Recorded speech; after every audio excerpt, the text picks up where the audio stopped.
ole ka video thara ka lo lom le chewa ti chuanin vo inia chuanin nidanga kala ti ngai mi lo karon ti ve dona I vo inia hei fragrance house mal pakhat karon thurbing dona chu Dior Christian Dior ani dona ta hanin an designer line perfume pa ngai an designer pa ngai line le heta an private collection la collection prevent ti angchi line kha karon mun khata karon davik dona online te Sauvage line te pon yang chu amaro chu kanga alowa ranking karon nei dona ta hianin pasari top 7 karon ti dona ni chu ka ranking tura chuanin top 7 Christian Dior top 7 karon nei dona chumi kan ti ma chuanin video te min lo clear saka min lo share sakle tur hangan som chewa hai angai na om chun chun te polina I min lo enge ni min lo ngai hlut sakha alom om shim shima ja chuwang chuanin vo inia po hianin Christian Dior ai kanei ang te ranking karon nei don ani ti chuanin number 7 chuanin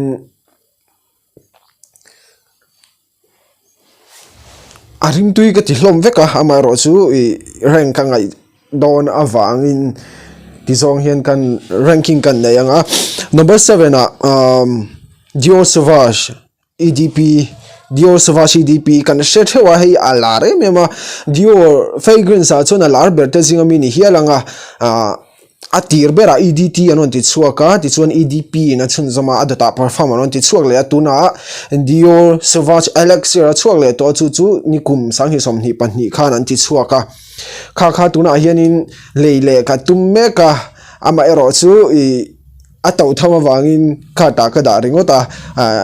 alem chu kala leilawa engtika mo chu kan lei thei tura ngai la ti chuanin hei soi chun zomang Dior Sauvage EDP hi blue fragrance kan ti zinga mini ya a fresh arim citrus ambre kan ti angchi kha ania amai ro chu keima number 7 akadana chan chu tha ti chungchunga number 7 akadana chan chu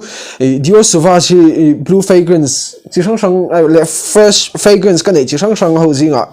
ngani ka ngai na berte zinga telem lowa a chan chu kemina rim aswed dewa ke experience hei mi chon an du chan chu ani view thawa arim ati class view thawa ama ero chu keima chunin rim sweat lam reng hi ka ngai na chiam thei vak lowa chu ti chung chuan hei hi summer fragrance chalu tu thaber te zinga mi thawani number 7 karon rank na chan chu ai tha ti kanei wang adang ho hi hemi a hian an a tha ti acha akashiat wang ani chu deu berana ti chuanin atlang puin min Dior Sauvage le Chanel Bloody Chanel hi an compare thina ni amai ro chu kai chu khami comparison big na kha chuanin Bloody Chanel ka da chung nung zok da ya achan chu versatile zokin ka sia tin arim fresh angai nat oma sexy boka hei hi Dior Sauvage chu a sexy lam I mean a playful thunga I use engeni mi patana siamani ya chu ti chung chuanin me chitan poman thei veka ama ero chu vo inia kaunti lan tura hianin mi patana unreleased big pani le adang panga hi chu unisex unreleased shim khangkha ani don ani awangin hei karon mi patana anon release tina ni chu ti chuan hei ti chuan hei a playful arim a playful I use da enge roll thar kumsom panga chinchung lamtan chuan school enge ni thiante ne na chuawani khwate khoi enge motina aman tlak veka chuan kumsom panga kan ti khanin anau panglu tukin ti mai thaya ma ero chu kumsom panga tanga kumsom thum inkar tanjonin enge ni a relevant charchar ani Dior Sauvage chuanin Dior Sauvage ro Elixir kala shelawa EDP le perform ka sheto arim ka tesa arim de kan tes khanin Sauvage line Elixir kala shelawa ama ero chu adang pathum zinga EDP hi atha ka tibera a performance tha boka Dakar sari riat chuang na maskina thomno lam chu soitel power supply an che zawa amai ro chu kan ti chun zom le nga langa ti chuan number 7 a Dior Sauvage EDP ni a number 6 a number 6 a hianin online ami Dior Homme Intense hi arim hi Iris Dominance fragrance ania karon soito in kasia video masalama po hei Iris Dominance fragrance ania arim hi summer ni sensat laya man chi ani in ka shelo ke ma chuan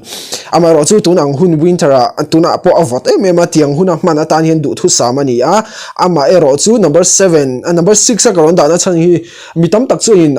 an fak khoi huaya engeni Dior line a chuan number 1 number 2 ten ni thina amaro chu ke ma number 6 a color on da na chan hi chu tilu tukin Irish Dominance fragrance hi kangai na lem lawa a chan chu ami achen kha chu rim feminine an ti thina ni Iris Dominance a chan chu makeup rim te na ma meiche lipstick rim te le enge ni an makeup palette chi sang sang rim ang khan yang chu khatiang khan nam ani kha keima anam turian in ka du chiak in ka shelawa ka ngai na chi ni lawa ni chu ama ero chu tun ang hun winter a han mana ta ne ro chun a tha kha ti thunga arim adai re a projection a tha a loud boka mitam takin sexy an ti ni ama ero chu sexy fragrance color on da don lawa ama ero chu nakina tuna tanga engeni thalinga nuwa te kum khan nuwa te phaijonin ka du view mai thai boka a sian mi lawa ama ero chu soita kan khan hi Iris Dominance fragrance nia vanilla te atela ama ero chu tam lutuk lawa rima sweet lem lawa ama ero chu RCM RC gan ti hian engting RC hi mi zo chong hian fi ataka han soi thiam har angrenga arim ataka natural takin atak ani chu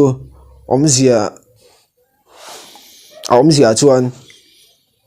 kasi thiam mai tura ngai la ti chuanin chu hemi hi Dior Homme Intense number 6 ani chu ti chuan number 5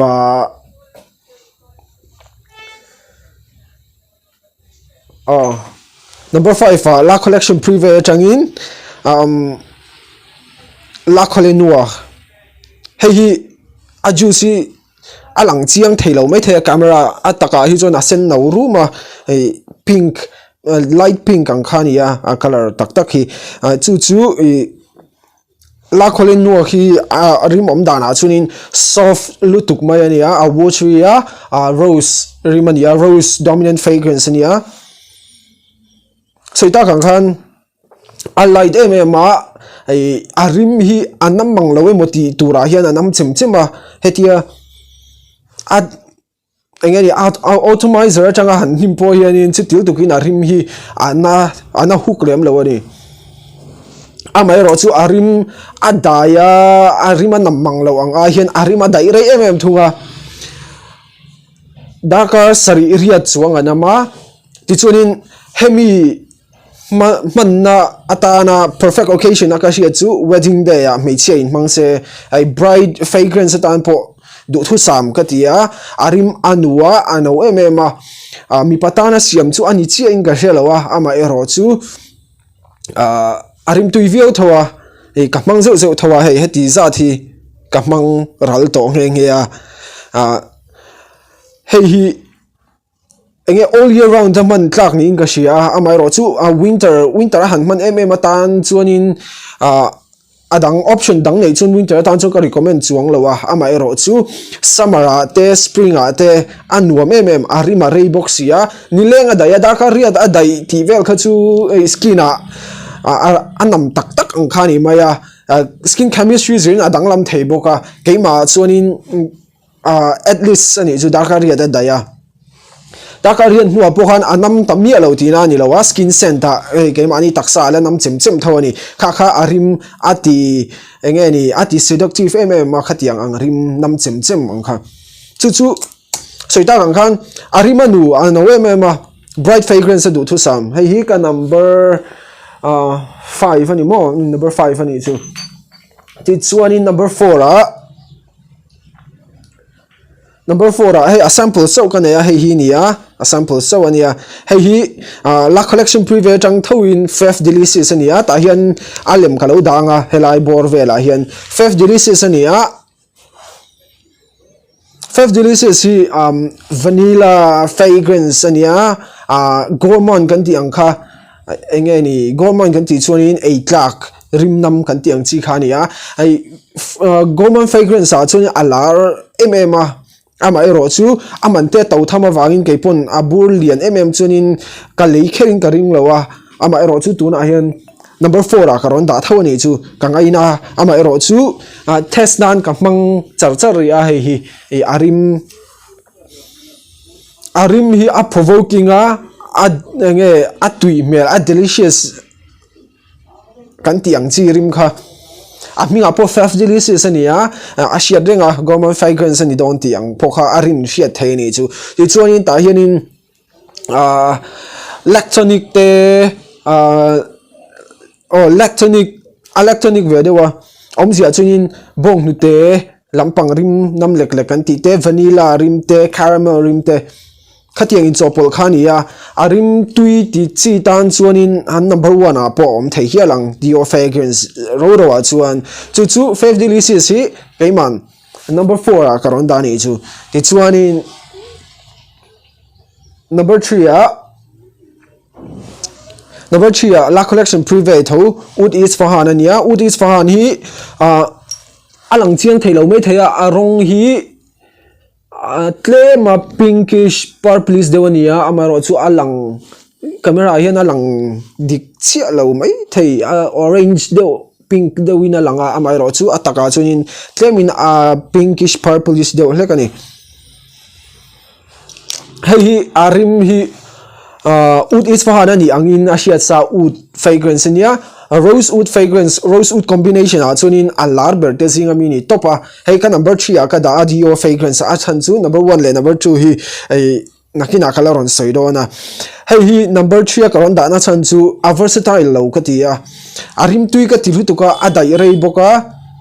dakar tam tak min dayani nileng lutuk tak takin vuna po anam char charani ama ero chu a performance te a projection te asia te engma soisel tur ka nei lawa ama ero chu ka soisel kan number 3 ka dana chan ai sanga ka dalo na chan chu a versatile lawa ni du huna in ka chua pui top chi ang khani lem lawa winter a lo chuan man chi a ka ngai lo boka a chan chu allowed a projection a pui lutuka le ud fragrance reng hi a she thiam lo tan chuanin ari man na lutuk deu thina chu tiang ang ro a po hi ud fragrance a po arim animalic wood kan tiang chi deuh kha ani awangin film khuranga ya agarwood te sandalwood te cedar wood te base a hena in pol kim ang renga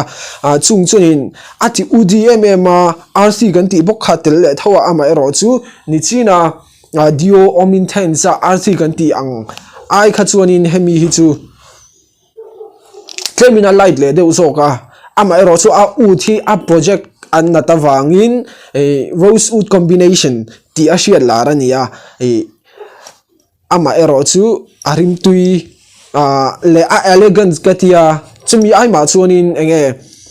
a bold ve tang mi chetan po daring ve taktan a pull off theilu tukani ama ero chu winter le khovoni khuate enge ni fura te poni ang chu khanga khan man kan recommend bi kanga ti chuan number 2 hi gridio ania number 2 la collection private ho gridio hi heng ho song singa hianin arima danglam bering ka sia fragrance ka nei to ho singa hetiang ang rim nai do po hi omin ka shelowa le tuna kanon tilan zong singa khanin everyday fragrance tana mana tana do thu sam berni in ka sia ama ero chu gridio hi hai po hi rose patchouli oak moss fragrance ania a rosy chuti rolling patchouli kanin ka hlim hianin a opening hi patchouli le okmos rim aron nam na sa ama ero chu pachuli ngai na tan chon a rim tui ngal ma pachuli ngai na vak lo chon a rim na in tianga in soi sel de mai the tira chon ama ero chu after 5-10 minutes vela kha engeni a opening kha an dai an raldo ria ya khanin rose scent kha ron langta arim tui ma hi pachuli hianin hei po hi ati rca pachuli rim tel reng hi tlemin a heavy deuh thina ni fragrance reng a hian ama ero chu hei hi chu a imbalance tha ma rose nen al pachuli te le okmosi eng tiang takin nge reaction nei dan tur hi atira han ka she thiam lo ani gridio ngani fragrantica vela te kan ena gridio chu okmos rose patchouli fragrance ani ti vel te le midang dang review te kan en khanin okmos kha an soina sa allow tan ti ma enge base tur kha tira ka shevak lo ani okmos ti khan achan chu okmos fragrance dang hi kan nei mi alawa tuna po ama ero chu rose patchouli ti khachon rose patchouli fragrance chu adang dang po ga ne ya base tur ka she thiama ti chuanin kha ka base na ang nilo lu tu khan okmos ron telawang po nianga arim hi adang daya a unique ma everyday fragrance adu thu samania a versatile la enga po dress up dress down engeni jeans le white t-shirt nen te po ai in me a suit nen te po in me ve ka committee na han in ka po ai in me chu lawa chuanin engeni thian hova cafe kalnan ti ringota te po ai in me ma a versatile lutuka hei hi ka recommend view pakhat chau nei tunita se enge versatile berang titaila gridio hi a versatile ber ka ti mai theyani am ero chu number 1 a kalila number 1 a la collection privé tho am brand new hi number 1 a ka da to pa ama pon kon soi to am brand new hi chu ka holy grail zinga ka da ka ti khani holy grail kan ti omzia chunin enge ni kan nei zinga thaber a berber te ti na ang khani maya a sexy a seductive lutuka arim achu tilu tukina projection te ava loud lutuk lawa heta gridio te ang khan amma ero chu am brand new hi vuna angeni a settle tha a sexy a vuna anam chem kha a seductive lutuka ni hemi hi man na hun tura ka recommend to date fragrance at ana manchinia in intimate partners tene na in falni khwa te emo Netflix and chill kan tia khang ang occasion atana chalu tu khani top maya mi pata po me cheta po man thei ve arim